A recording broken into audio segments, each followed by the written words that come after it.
ओम शांति।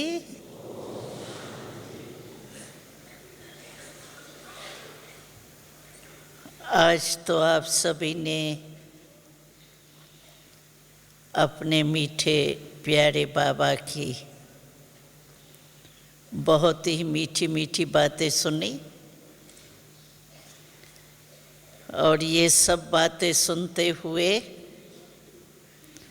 दिल में क्या गीत बजता है? वाह मेरे बाबा वाह। सबके दिल में ये गीत बज रहा है ना। मेरा बाबा आता है शब्द या बाबा आता है सिर्फ?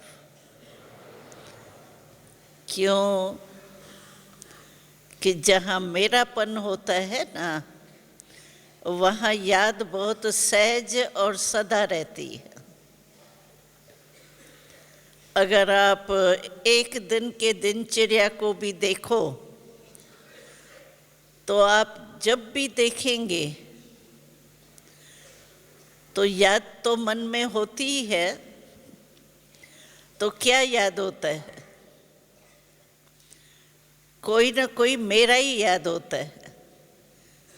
चाहे मेरा शरीर ही याद हो, चाहे शरीर के संबंधी याद हो, चाहे पदार्थ याद हो, चाहे कारोबार याद हो, लेकिन मेरा ही याद होता है। तो बाबा ने कहा इतने विस्तार मेरा ये मेरा ये मेरा ये इतना याद करना तो मुश्किल ही होता है, बहुतों को याद करना। इसे सहज कर दिया तो मेरा बाबा कहने से मेरे बाबा कहने में सब कुछ समा जाता है। इसीलिए बाबा ने मेरा मेरा कहने की हमको बहुत आदत पड़ी हुई है और कहना भी पड़ता है। तो आदत पड़ी हुई है और कहना भी पड़ता है। इसीलिए बाबा ने बहुत सहज मार्ग बता दिया। तो जब भी मेरा शब्द बोलो ना तो यही याद रखो, सबसे पहले मेरा कौन? बाबा। तो जब भी मेरा शब्द बोलो तो बाबा शब्द जरूर याद करो। सारे दिन में देखो मैं मेरा ये दो शब्द ही आते। तो मेरे को बाबा ने कहा मेरा बाबा में चेंज करो और मैं बाबा की श्रेष्ठ आत्मा हूँ। मैं तो हूँ ही, लेकिन पहले जो मैं विस्तार था, मैं चाची हूँ, मैं नानी हूँ, मैं माँ हूँ, मैं क्या पता नहीं कितने संबंध होते हैं। मैं फलानी हूँ, मैं पत्नी हूँ, वो कोई कहेगा मैं पति हूँ। कितना विस्तार होता है मैं का भी। लेकिन बाबा ने कहा मैं जो भी हूँ, लेकिन हूँ तो आत्मा ही ना। चाहे चाचा है, मामा है, काका है, कुछ भी है, लेकिन है तो आत्मा ही ना। तो जब मैं शब्द बोलते हो तो यही याद करो कि मैं बाबा की कोटों में कोई में भी कोई जानने वाली श्रेष्ठ आत्मा हूँ। हर एक को ये नशा होना चाहिए कि मैं कोटों में कोई में भी कोई वाली आत्मा हूँ। क्यों दुनिया में कितने लोग हैं, उनमें से मेरा बाबा किसने माना? आपने ही माना ना। चाहे पहले वारी आए हो, लेकिन पहले वारी भी मेरे बाबा से मिलने आए हो ना। मेरे माना मैं नहीं कहती हूँ मेरा बाबा, आप सभी कहते हो मेरा बाबा है। अपने बाबा से ही मिलने आए। इसीलिए ये पाठ पक्का करके जाना, जब भी मैं कहो तो आत्मा याद आवे। और कौन सी आत्मा हूँ? सिर्फ आत्मा नहीं, आत्मा ज्योति बिंदु है। अभी बिंदु टिकती है नहीं टिकती है बुद्धि में, लेकिन मैं कौन सी आत्मा हूँ? बाबा रोज जो टाइटल देता है उसको याद करो कि मैं ऐसी आत्मा हूँ, मैं विशेष आत्मा हूँ, मैं बाबा के दिल तख्त पर बैठने वाली आत्मा हूँ, मैं बाबा के नैनों के नूरे रतन हूँ। ऐसे भिन्न भिन्न टाइटल जो बाबा देते हैं वो रोज याद करो कि मैं वो आत्मा हूँ।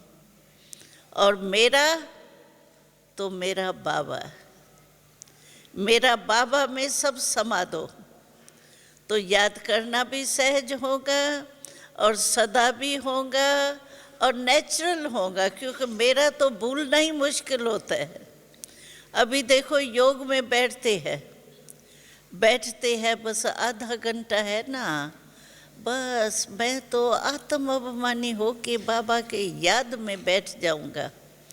फिर बीच बीच में क्या आता है, बीच बीच में देह अभिमान आ जाता है ना, बॉडी कॉन्शियस या बॉडी कॉन्शियस के जो भी बातें हैं वो याद आ जाती है। क्यों? आप चाहते नहीं हो, चाहते और कुछ हो, बाबा को याद करना, लेकिन याद आ जाते हैं शारीरिक देह अभिमान की बातें या देह भान। कारण क्या है? बहुत काल का अभ्यास यही हुआ है, 63 जन्म का अभ्यास है बॉडी कॉन्शियसनेस का, देह भान का। इसीलिए न चाहते भी आ जाती है याद। क्यों? कि मेरा मेरा बनाया ना, मैं और मेरा बहुत पक्का किया ना देह भान में, इसीलिए न चाहते भी याद आ जाती है। तो जब मेरा बाबा कह देंगे, मान लेंगे, दिल माने, ऐसे मेरा मेरा कहने से नहीं होता है, लेकिन दिल मान लिया कि मेरा बाबा ही है, मेरा ही है। ऐसे नहीं ब्रह्मा कुमारियों का बाबा है, नहीं, ब्रह्मा कुमारियों का तो है लेकिन पर्सनल मेरा है। जितना मेरापन लाएंगे ना उतना आपको याद की मेहनत करनी नहीं पड़ेगी। नहीं तो बहुत मेहनत करते हैं, कोई कहते हैं व्यर्थ संकल्प आते हैं, कोई कहती है ऐसी बातें आ जाती है, ये हो जाता है, वो हो जाता है, नींद आ जाती है, भारीपन हो जाता है, कई बातें आती है। उसका कारण ये है कि मेरे में मेरा समझ के बाबा को याद नहीं करते। बाबा में मेरापन नहीं है, ऐसे ही भगवान है, जैसे अज्ञान काल में था, भगवान है, सुखदाता है, ठीक है, उसको याद करना अच्छा है। लेकिन मेरा पर्सनल संबंध है, सिर्फ बाबा नहीं है, शिक्षक भी है, सतगुरु भी है, सबसे बढ़िया दोस्त भी है, तो खुदा दोस्त ही है। इतने संबंध सब बाबा से है तो मेरे का अधिकार तो हुआ ना। तो उस रूप से याद करने से बहुत सहज हो जाता है। तो मैं और मेरा चेंज करो, मैं आत्मा हूँ और मेरा बाबा है। पक्का किया? हाँ, जब भी मेरा शब्द आवे बाबा पहले आवे, बस मेरा मेरा कहते क्या हो जाएगा, मेरा बाबा, और बाबा कहेगा मेरा बच्चा, बस हो गया सौदा। तो सहज मार्ग यही है। बाकी आज तो मीठे मीठे ब्रह्मा बाबा की बातें आप सभी ने बहुत सुनी भी है, और हम तो यही कहेंगे।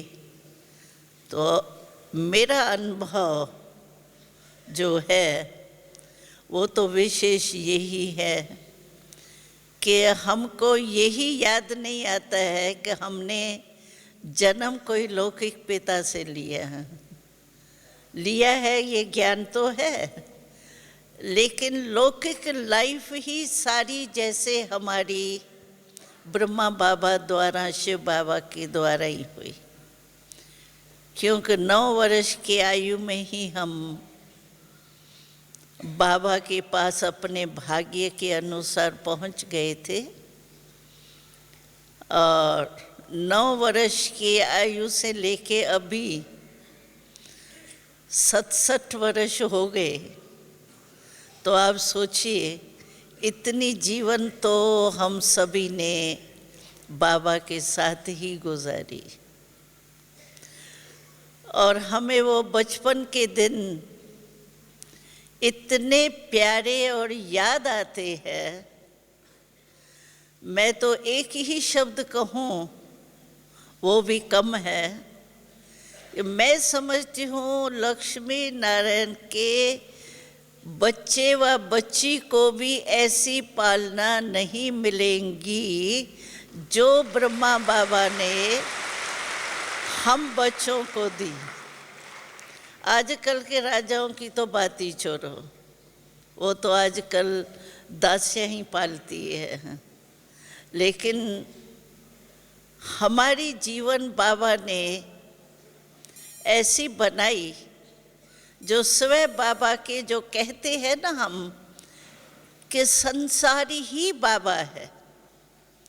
सभी मानते हो कि मेरा तो संसार ही बाबा है, तो हम कहते हैं कि हमारी जीवन ही बाबा से है और संसार तो बाबा है ही है। तो मैं थोड़ी सी झलक आपको बताने चाहती हूँ कि बचपन से हमारी पालना बाबा ने कैसे की। आजकल की शहजादियाँ तो उसके आगे मैं समझ 5% भी नहीं होंगी, लेकिन बाबा ने इतनी पालना की। हमें बाबा सवेरे सवेरे, उन दिनों में योग शब्द नहीं था, योग में अमृत वेले बैठना है ये शब्द नहीं था, लेकिन उस समय हमारा अभ्यास क्या था, आत्मा का ज्ञान ही था। पहले परमात्मा का ज्ञान धीरे धीरे पीछे बढ़ा है, लेकिन पहले जब हम आए तो बाबा ने हमें आत्मा का ज्ञान दिया कि बच्चे तुम कौन हो, तुम आत्मा हो। ये शरीर तो तुम्हारा वस्त्र है, लेकिन ये वस्त्र धारण करने वाली आप कौन हो, आत्मा हो। तुम कौन सी आत्मा हो, ये आत्मा का पाठ इतना बाबा ने पक्का कराया, जो हमें याद है कि हम किसी से भी आपस में भी बात करते थे तो ऐसे ही महसूस करते थे कि आत्मा आत्मा से बात कर रही है, आत्मा आत्मा को देख रही है, आत्मा आत्मा से दृष्टि ले रही है। आत्मा का पाठ बिल्कुल ही एक नेचुरल और पक्का था। तो सवेरे उठ करके हम आत्म अभिमानी का स्मृति में लाते थे, मैं आत्मा हूँ और सारा दिन आत्मा आत्माओं से ही कार्य करना है। और वो स्टेज हम लोगों की ऐसी थी, छोटे बच्चे के रूप में तो थे, लेकिन वो अवस्था इतनी पक्की हो गई जो हमें बिना आत्मा के कुछ लगता ही नहीं था। जैसे मैं भी आत्मा, ये भी आत्मा, जो भी मिले वो आत्मा, अज्ञानी आवे तो भी ये आत्मा आई है। शरीर का भान बिल्कुल ही बाबा ने जैसे बोला दिया। और बाबा हम लोगों को पालना क्या की, हर एक को हम तो कहेंगे, हमको ये भी बाबा ने काम नहीं दिया। छोटे बच्चे थे तो बाथरूम में ब्रश के ऊपर पेस्ट भी हम नहीं डालने जाते थे, वो हमारी संभालने वाली जो थी वो ब्रश पे पेस्ट भी वो ही डाल के आती थी, सारा सामान तैयार करके आती थी, हम जा करके ला के आ जाते। और बाबा ने हम बच्चों के लिए इतना प्यार से पाला जो एक तो हमारी पढ़ाने वाली टीचर थी, एक हमारे ऊपर कपड़े वगैरह ये जो होता है उनके संभालने वाली बहन थी, एक फिर मालिश के लिए हम लोगों के लिए बाबा ने प्रबंध किया हुआ था, सुलाना, तैयार करना। हम बिल्कुल ही ऐसे ही रहते थे जैसे बस बाबा के याद में खोए हुए हैं, आत्म अभिमानी बन कर के बस चल रहे। सवेरे सवेरे हम ड्रिल करते थे, योग नहीं करते थे, योग का शब्द नहीं था, लेकिन आत्म अभिमानी भी योग ही है, लेकिन उस रूप से था। तो सवेरे सवेरे ड्रिल करते थे।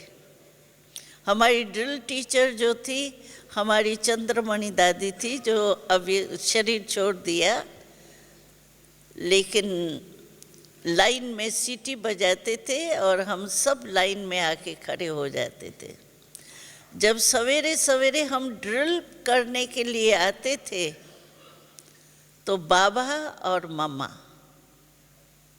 आपने चित्र तो देखा होगा, तो मम्मा और बाबा दोनों ही आते थे और दोनों ही आकर के एक एक बच्चे को ऐसे बाह में लेते थे, प्यार से ऐसे बाह में लेके और गुड मॉर्निंग करते थे। आप सोचो, कोई ऐसा बाप होगा जो रोज अपने बाहों में समाए? ऐसा बाप देखा कोई? आजकल तो बाप बच्चों को देखता है या नहीं देखता है वो भी पता नहीं, लेकिन हमको बाबा मम्मा रोज अपने ऐसे बाहों में लेके गुड मॉर्निंग करते थे। और बाबा एक एक बच्चे को देख करके हमें शुरू से ही वरदान दिया। एक क्या कहा बाबा ने, मेरा एक एक बच्चा जो है ना वो विश्व कल्याणकारी बनेगा। तो हम आपस में थोड़ा हंसते भी थे, क्योंकि हम तो छोटेपन में आए ना, हमने वर्ल्ड का नक्शा भी नहीं देखा था, विश्व का। इंडिया का तो देखा था लेकिन विश्व का नहीं देखा था। तो बाबा जब कहता था ना मेरा एक एक बच्चा विश्व कल्याणी बनेगा, तो हम कहते थे हमने तो नक्शा ही नहीं देखा विश्व का, विश्व कल्याणकारी बाबा कहता है, उसके वरदान का तो नशा था लेकिन पता तो था ही नहीं। बाबा हमेश हमको विश्व कल्याणकारी आत्माएं हैं उसी नज़र से देखता था। और आज हम देख रहे हैं कि बाबा ने जो बचपन का वरदान दिया विश्व कल्याणकारी बनना है, वो हमारे साथ आप भी विश्व कल्याणकारी बन गए हैं ना। हम तो बने हैं, लेकिन हमारे साथ आप सभी भी विश्व कल्याणकारी बन गए हैं। उन दोनों में ज्ञान कोई स्पष्ट इतना नहीं था, कोई मनसा सेवा करनी है, विश्व को सकाश देनी है, ये कोई बातें नहीं थी, लेकिन बाबा का वरदान था। और फिर सारे दिन में बाबा ने हमारी पालना ऐसे की। हम एक मिसाल सुनाते हैं। उन दिनों में बाबा कलकत्ते में भी अपने पास्ट लाइफ में रहे थे ना, बिजनेस था ना बाबा का। तो आपको याद होगा, जो कलकत्ते में देखा होगा किसने, तो कलकत्ता में मिठाइयाँ बहुत अच्छी अच्छी बनाते हैं, फल के रूप में सब, वो गोरे गधे सब बनाते हैं, वो भी बनाते हैं, मिठाई बहुत बढ़िया बनाते हैं। तो बाबा कहता था कि खास कलकत्ते से मंगा करके मेरी बच्चों को वो मिठाई जरूर खिलानी। और खास बाबा कलकत्ते से बुला करके उसको, पवित्रता तो हमारी थी ना, तो उसको ज्ञान में जो भगत हो, अच्छा हो, उससे फिर हमारे भाई जो पालना करने वाले निमित्त थे, उनको सिखा करके हमको खिलाते थे। बाबा कोई चीज़ बाबा कहता था बच्चों से मिस नहीं होनी चाहिए। और बाबा हम लोगों को ठाकुरों के रूप में देखता था। ठाकुर आपने देखा होगा, छोटे छोटे सोने चांदी के भगत लोग वो ठाकुर बनाते हैं, और हर एक के ठाकुर अपने अपने होते हैं। कोई कृष्ण के भगत होते हैं, कोई राम के भगत होते हैं। तो जो बहुत प्यार वाले भगत होते हैं ना, वो सोचते हैं कि जो भी सीज़न का फल निकलता है, सब्जी निकलती है, हर सीज़न में कोई ना कोई नई नई सब्जी या नया फल निकलता है ना, तो हर एक भगत कोशिश करता है कि पहले हमारा जो ठाकुर है ना, कृष्ण के भगत सोचेंगे राम से भी पहले कृष्ण को हम वो फल या वो चढ़ाए। तो बाबा कहता था वो तो सोने चांदी के ठाकुर है, वो तो कुछ खाते तो है ही नहीं। भगत चराते तो है लेकिन खाते तो नहीं है।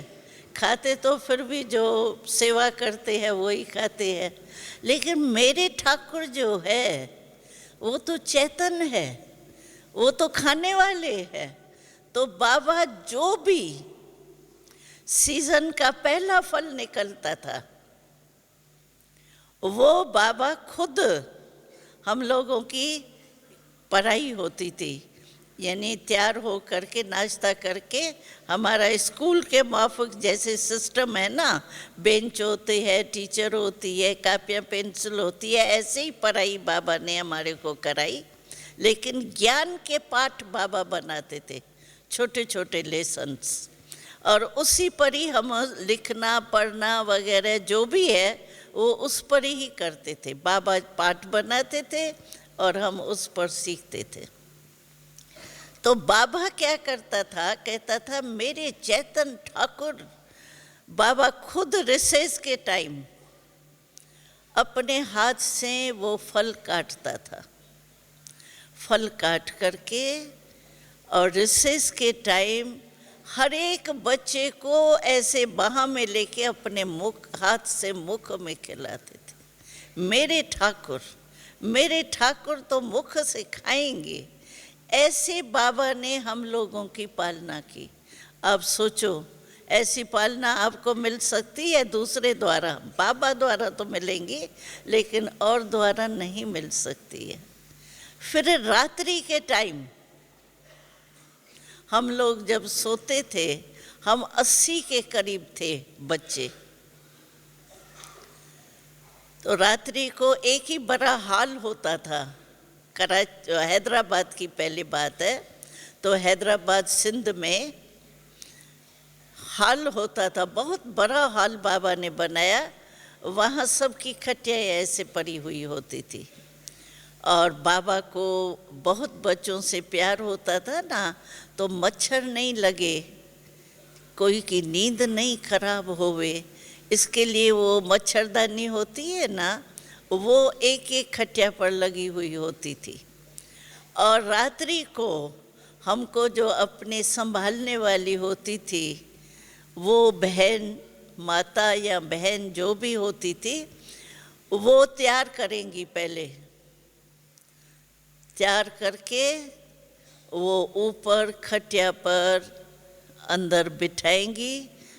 मच्छरदानी जो है वो खोल के पहले हमको बिठाएंगी। पहले टार्च से देखती थी कोई अंदर मच्छर तो नहीं है, टार्च से मच्छर को ठीक करके और हमको अंदर तैयार करके बिठाती थी, और फिर मच्छरदानी बंद कर देती थी।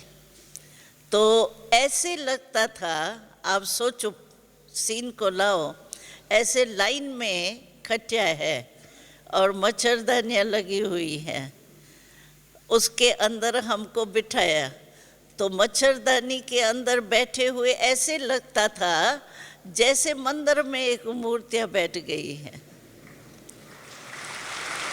और लाल लाल लाल बत्ती जलाते थे बाबा। फिर बाबा मम्मा आते थे। रात्रि को हमारा नियम था, पहले एक ट्यून का रिकॉर्ड बजता था, उसमें बाबा हमेशा कहता था नियम प्रमाण अपने सारे दिन की दिनचर्या चेक करो। आज सारे दिन में हमने क्या कोई गलती की, आत्म अभिमानी रहे, कुछ बोलचाल में कर्म में कोई गलती हुई, चार्ट अपना चेक करो। एक रिकॉर्ड पर ट्यून बजता था और हम अपना चार्ट जो है वो चेक करते थे। उसके बाद दूसरा रिकॉर्ड जो बजता था वो प्यार का बजता था, उसमें हमको बाबा एक एक को ऐसे मच्छरदानी, वो जो ब्रह्मणी हमारी होती थी, वो एक एक की मच्छरदानी थोड़ी खोल के बाबा हैंडशेक करता था, गुड नाइट करता था, और एक एक से गुड नाइट करके फिर एक रिकॉर्ड बजता था जिसमें बाबा कहता था आप बस अभी शंकर के माफिक, रात्रि थी ना तो दिन समाप्त हुआ ना, तो बाबा कहता था अभी समझो मैं मास्टर शंकर हूँ, हम सारे दिन को समाप्त कर रही, जो भी कुछ हुआ अच्छा बुरा वो बाबा को दे दिया चार्ट, और मैं शंकर के माफिक सारे दिन को समाप्त करती हूँ, बस मास्टर शंकर हो करके बैठो। चार्ट चेक किया, मास्टर शंकर बन के दिन को समाप्त किया। फिर हमारा एक रिकॉर्ड बजता था, सो जा राजकुमारी सो जा, फिर हम सभी सो जाते थे। तो देखो इतनी बाबा रात्रि तक हम सबकी पालना करते थे। तो ऐसा देखा है कोई बाबा? हाँ, ऐसा बाबा देखा है? नहीं देखा ना। आप कहेंगे हम लोगों के होते तो बाबा था ही नहीं। हम आपसे प्रश्न पूछते हैं। हम फॉरेन में गए थे, वहाँ हमने एक प्रश्न पूछा था फॉरेन वालों से। हमने कहा आपने तो बाबा देखा ही नहीं। ब्रह्मा बाबा, अव्यक्त बाबा की तो बात छोड़ो, वो तो बुद्धि बल से जानने का है, शिव बाबा भी योग द्वारा जान सकते हैं, लेकिन साकार में ब्रह्मा बाबा तो आपने देखा ही नहीं। तो हमको बहुत अच्छा जवाब दिया उन्होंने। आपसे भी मैं पूछती हूँ, आपसे कोई पूछे आपने ब्रह्मा बाबा को देखा है? देखा है? जो नए नए आए हैं उन्होंने देखा है? हाँ या ना? हाँ, कैसे देखा? तो हमको फॉरेन वालों ने बहुत अच्छा जवाब दिया। कहा दादी हमने आज आपसे भी ज़्यादा देखा है। कैसे देखा है? तो कहने लगे कि आपने तो इन आँखों से देखा, लेकिन हमने जो है ना वो अनुभव के आँख से देखा है। तो अनुभव की आँख जो होती है वो सबसे नंबर 1 अथॉरिटी होती है, अनुभव। देखी हुई बात में तो कोई ऐसे बुमला करके कहेगा नहीं नहीं अरे तुम्हारी आँख ने धोखा दिया है, ऐसा थोड़ी होता है। लेकिन अनुभव की हुई बात कोई भी बदल नहीं सकता है। हम क्या कहेंगे, अनुभव की हुई कोई भी बात है, जैसे मानो हमने चीनी का अनुभव किया है, मीठी है। अगर सारे वर्ल्ड की आत्माएं कहे नहीं बहन जी आप गलती करती हो, चीनी खारी भी होती है, आपको पता नहीं है, चीनी मीठी नहीं होती है, आप मानेंगे? क्यों? क्योंकि आपने चख के देखा है, अनुभव करके देखा है। तो अनुभव की हुई जो चीज़ होती है ना वो होती है नंबर 1 पहचान। पवित्रता हमारा फाउंडेशन है और पवित्रता में जो कच्चा होगा वो कभी भी सूर्यवंशी नहीं बन सकता है। हमारा फाउंडेशन ही पवित्रता है। तो हम आपको एक कहानी सुनाते हैं प्रैक्टिकल की। तो यहाँ हर वर्ग के प्रोग्राम तो हम रखते ही हैं, आपको पता ही होगा। तो एक बारी हरिद्वार के महामंडलेश्वरों को निमंत्रण देके यहाँ बुलाया था। कोई 17-18 के करीब महामंडलेश्वर, दूसरे तो छोटे छोटे होते हैं, लेकिन महामंडलेश्वर आए थे। तो एक जो महामंडलेश्वर आया था उसने कहा, तो मुझे शक्य है, तो ये जवान जवान भाई बहनें यहाँ रहते हैं, साथ रहते हैं और वहाँ भी घरों में भी रहते हैं, आप कहते हैं पवित्र रहते हैं, मुझे थोड़ा सा शक्य पड़ता है। अभी शक्य पड़ता है वो तो हम तो अनुभव ही सुना सकते हैं और क्या करेंगे। तो उसने कहा मेरे को एक परमिशन चाहिए। कौन सी? कहा मैं सोते हुए भी पहचान लेता हूँ कि ये पवित्र है या नहीं, इसीलिए मुझे एक छुट्टी दो, तो मैं रात्रि के टाइम जब सब सोए हुए होंगे ना, उस समय मैं चक्कर लगाऊं, क्योंकि रात को तो कोई पैरे वाले होते हैं, आ नहीं सकते हैं ना। तो उसने छुट्टी ली दादी से। दादी ने कहा कोई हर्जा नहीं, हमको डर थोड़ी है, भले चक्कर लगाए, इसमें क्या है।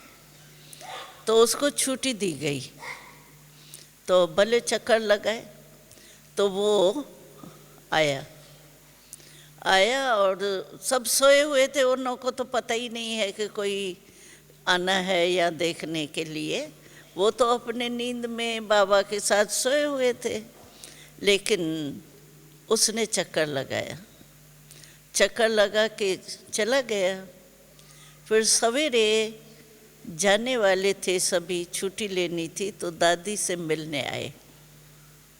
जब दादी से मिलने आया ना वो, तो दादी के पाँव में पड़ गया और कहा दादी जी मुझे माफ़ करो, मुझे माफ़ करो, मुझे माफ़ करो।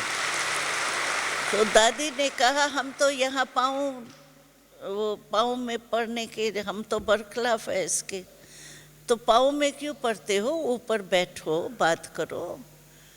कहा दादी, फिर उसने सारी अपनी कहानी सुनाई, कैसे मैं रात्रि को कहा अभी मैं देख करके समझता हूँ कि आपकी नॉलेज बहुत बड़ी है और आप पवित्रता के लिए जो कहते हैं, तो हमने देखा सचमुच पवित्र आत्माएं है। तो ये मैंने देखा ना, तो मेरे को जो संशय उठा कि पता नहीं ये पवित्रता होती है या नहीं होती है, वो मेरा आज ख़त्म हो गया। दूसरी बात कही तो दादी जी मुझे माफ़ करना, मैंने जो पाकिस्तान में पहले हम गए थे, हैदराबाद से कराची में चेंज हुए थे, तो वहाँ एक पिकेटिंग की थी, महात्माओं ने की थी। तो कहता है दूसरी गलती मैंने ये की है, जो शुरू से लेकर के मैं आपके एंटी रहा हूँ। यानी उस मीटिंग में भी जो पाकिस्तान में हैदराबाद कराची में हुई थी, उसमें भी मैंने आप लोगों के आगे बहुत गालियाँ दी। और फिर बाद में कुंभ के मेले हमारे जहाँ तहाँ लगते हैं, तो कहता है कि मैं आप लोगों का माइक चलता था, आपका ज्ञान का चलता था, और मैं सामने ही माइक लगा करके गालियाँ देता था आप लोगों को। तो मैंने बहुत गलती की है, इसीलिए मुझे माफ़ कर लो, मैं अभी कभी भी गालियाँ नहीं दूंगा और मुझे निश्चय है कि यहाँ पवित्रता की शक्ति है। तो देखो कितने भी बड़े महामंडलेश्वर हो, लेकिन कोई की ताकत है ऐसे पवित्र बनावे, दूसरे को भी बनावे। ब्रह्मा बाबा पवित्र बना वो तो छोड़ो, लेकिन पवित्र बन करके शिव बाबा के बल से औरों को भी प्रवृत्ति में रहते पवित्र बनाए। ये सारे द्वापर से लेके अभी तक जो भी महात्मा, धर्म नेता, परम पिता, ये धर्म के धर्म स्थापक जो भी है, महामंडलेश्वर है, जो भी हुए हैं, वो उसने ये कुछ किया, सिखाया। इससे सिद्ध है कि परमात्म ज्ञान ये है। आत्माओं ने ज्ञान दिया, राइट है, पवित्र बने, उसके कारण सृष्टि थमी रही, ये ठीक है, उन्होंने अपना अपना काम किया। लेकिन परमात्मा और आत्माओं के कार्य में कितना अंतर है। और हमारी दादी जानकी एक बहुत अच्छी बात सुनाती है, कहती है फॉरेन वाले जब हमारी हिस्ट्री सुनते हैं तो कहते हैं आप लोग कहते हो परमात्मा हमको पढ़ाते हैं, परमात्मा का ज्ञान है, ये किससे सिद्ध होता है। ब्रह्मा बाबा जब साकार में था तो कई भ्रांतियाँ उठती थी, ये ब्रह्मा कोई भगवान मानते हैं, ये करते हैं, वो करते हैं, कितनी भ्रांतियाँ थी। लेकिन यही एक संस्था है जो ब्रह्मा बाबा अव्यक्त हो गए और उसके बाद कितनी वृद्धि हुई है। नहीं तो जिस भी संस्था का गुरु चला जाता है डगमग हो जाता है। लेकिन ये परमात्मा का ज्ञान है, परमात्मा पढ़ाने वाला है। ये सिद्ध होता है कि ब्रह्मा बाबा का साकार शरीर तो समाप्त हुआ ना, भले अव्यक्त रूप में आते हैं, लेकिन साकार शरीर तो खत्म हुआ ना, जो भ्रांति थी वो खत्म हुई। और ये सिद्ध हो गया कि हम ब्रह्मा बाबा को भगवान नहीं मानते हैं, लेकिन निराकार परमात्मा शिव ब्रह्मा द्वारा करते थे, जो अभी भी कर रहे हैं, वो थोड़ी खत्म हुआ। निराकार तो कायमी है ना, तो उसकी डायरेक्शन पर हम चल रहे हैं, ये हमारा ज्ञान सिद्ध करता है। तो जानकी दादी कहती है फॉरेन वाले तो बहुत महिमा करते हैं कि आपका गुरु चला गया, और उसके बाद फॉरेन में सेवा थी नहीं बाबा के होते। फॉरेन में एक सेंटर नहीं था, नाम निशान नहीं था, लेकिन ब्रह्मा बाबा के अव्यक्त होने के बाद अभी सारी जो भी स्टेट है, सब में कितने, एक एक स्टेट में कितने हैं सेंटर। तो ये है परमात्मा के पढ़ाई की कमाल, जो हम और आप सब देख रहे हैं और आगे भी बहुत ही कमाल देखते रहेंगे। ओम शांति।